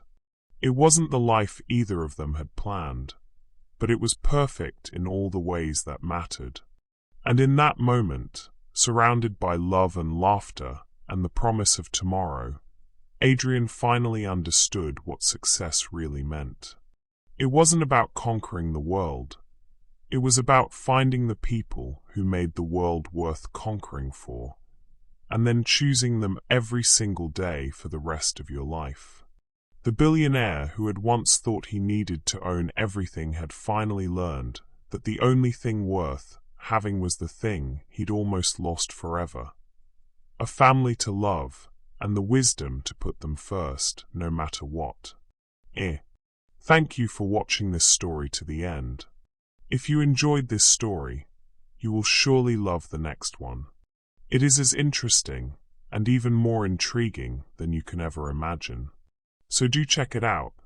Click on the image showing on your screen right now to watch the next one.